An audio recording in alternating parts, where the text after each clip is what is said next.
G'day folks, it's Laura here, and today I'm going to do a flip cup pour. My colours include pale gold, phthalo green, iridescent blue-green from Pebeo, blue violet, dioxazine purple and titanium white, these all from Jo Sonja.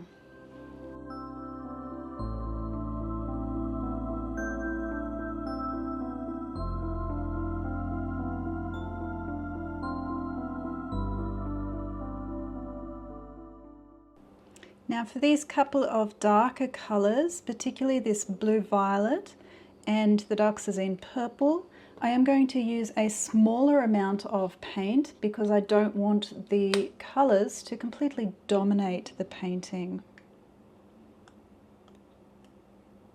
So you can see how dark these colours are. And then I've got a rather large cup here for the titanium white to partially offset the fact that most of these colours are quite dark, and I do want to have some layering of the white in between those colours. Okay, now for today's pour, I am actually going to be using a new trial pouring medium. So my previous standard pouring medium, which I can link to a video on how to make it, the predominant wall paint in it, the Taubman's wall paint, I think they might have changed their formula just a little bit because it's a little bit more opaque than it used to be. And that means that some of the metallics aren't showing up as vibrantly and some of the other colours aren't quite as, I guess, bright. And so I wanted to try to see if I could create a new pouring medium, slightly modifying my mixture. And so this time I'm hoping for a slightly thicker and also slightly clearer pouring medium. And so I have reduced the amount of that neutral base, I've slightly reduced the Floetrol, and I've increased the gloss varnish. And so we'll see how this medium actually turns out in comparison.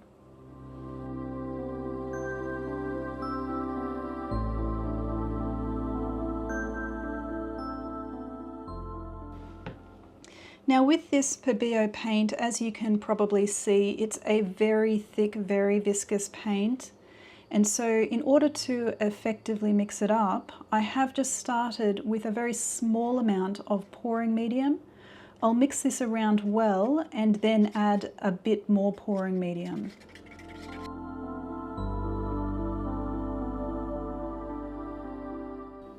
So just adding some more of that pouring medium now.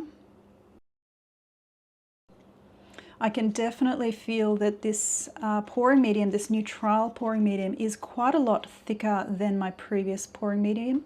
It's a bit more gloppy, I guess, and it's got a bit more of a trace when I test it out. I think perhaps I'm also noticing that it's a bit more translucent and less opaque white than the previous medium, and that's just with the liquid form, because usually these media are actually somewhat opaque white when they're liquid. So we'll see how it actually dries down the track, but currently I'm feeling like this pouring medium might be okay. It's kind of what I'm aiming for.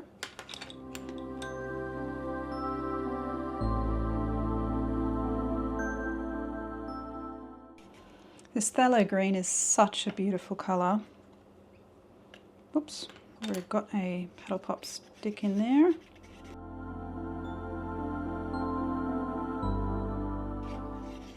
And I think I can still see quite a lot of that iridescence coming through. So hopefully, fingers crossed, it will actually show up a bit more in the final painting. So for these darker colours, I did add less of the pouring medium as well, so it's only a very small amount in these cups. Very lovely, rich colours though.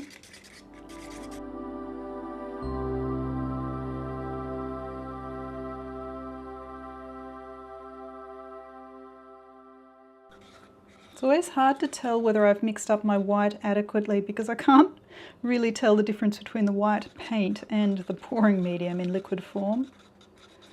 So we'll just go with that. So it's time to layer the cup now.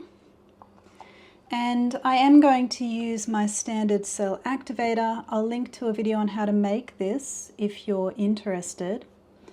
And I'm going to start, as usual, with a generous layer on the bottom and the sides of the cup. Now with all of these colours, and the dark colours in particular, I am going to do a little bit of sequential kind of layering, separating the colours with the white, and I'm hoping that's going to create some beautiful kind of wispy kind of effects. So we'll start with some gold here, and I can definitely tell that this pouring medium is somewhat thicker than my previous standard pouring medium, so that's kind of what I was aiming for, but we'll see if it turns out in the long run.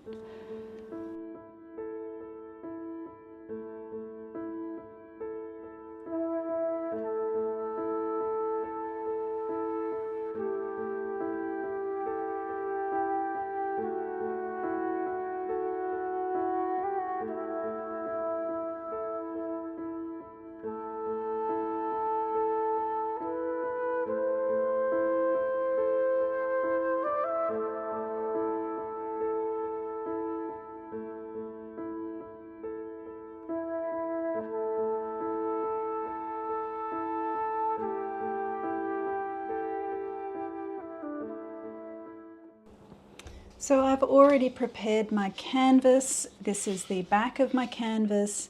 I've added painter's tape as well as giant push pins. So it's time to flip the cup now.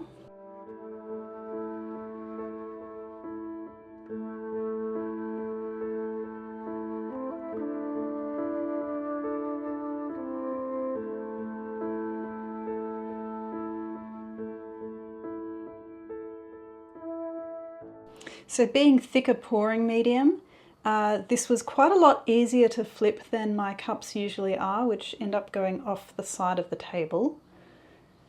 We'll see how it releases.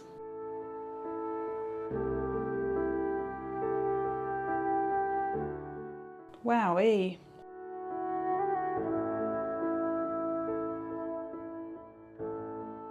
I've certainly got a lot of lacing happening, and I do have some beautiful gold lacing coming through. So before I go too much further, I've got a fair amount of paint still in my cup, so I'm going to just get that out and spread it around the edges and the corners.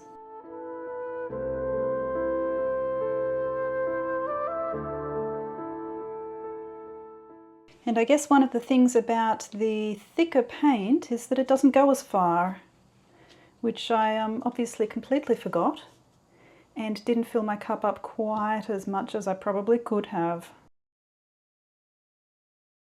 But never mind. We will see if we can get it right to the edges.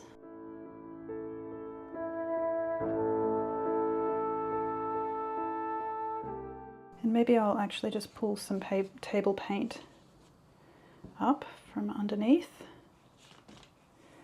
for those edges.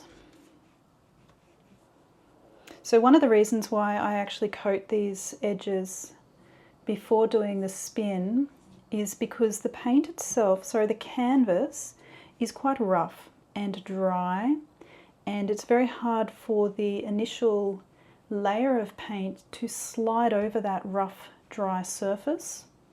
So if I wet it down a little bit, there's a much better chance that the paint will actually slide over it. So just bring that back there for the moment. So I'm just going to use my heat gun to pop any bubbles.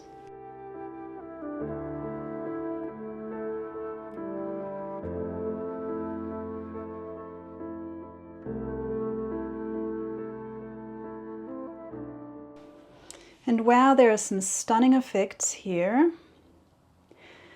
So of course the paint is a little bit further down in this kind of side, and I do need to bring it up a little bit. So I might tilt just a little bit and then spin it out. I'm really loving these sections up here. That is just absolutely stunning. There are some beautiful lacing down here, some really interesting kind of violet or dioxazine purple and the phthalo green in here, and some gold lacing here. So a lot of really interesting stuff going on, and unfortunately most of that lacing is on the edges. So who knows whether we're going to be able to keep it, but we can always give it a shot.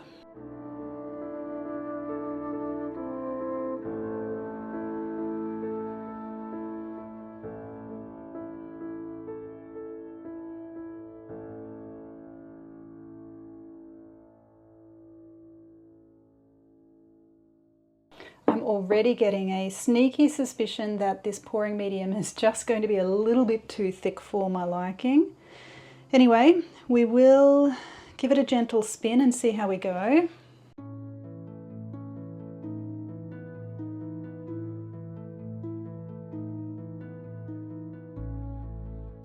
Okay, so we're already off a lot of this edge and these two sides, so I'm going to pull it back a little bit.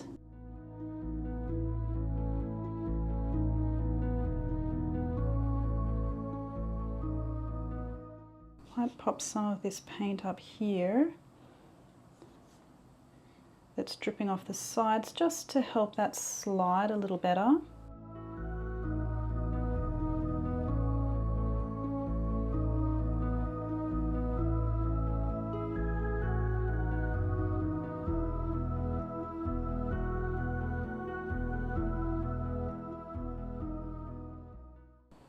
Okay, just another bit of a spin.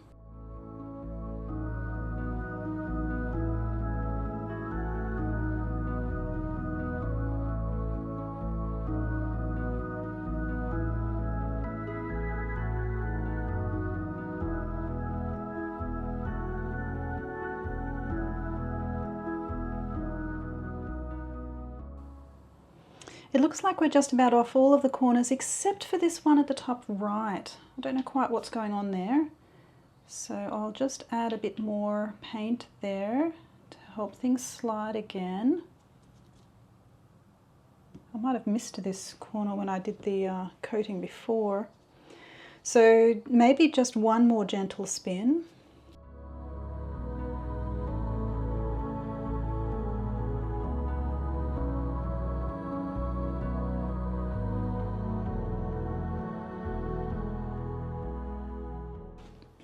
So just another go with the heat gun.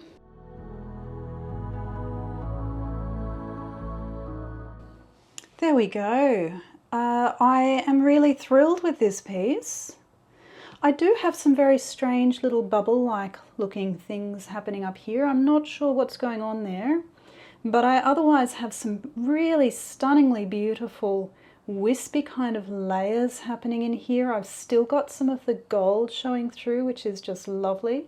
I've got some very interesting patterns up here, some nice lacing here, some nice lacing down here as well.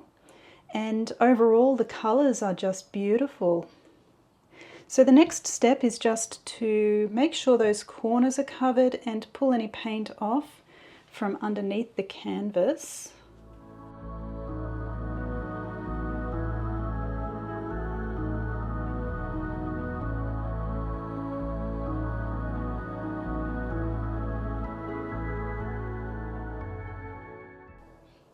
Then I think I'm basically done.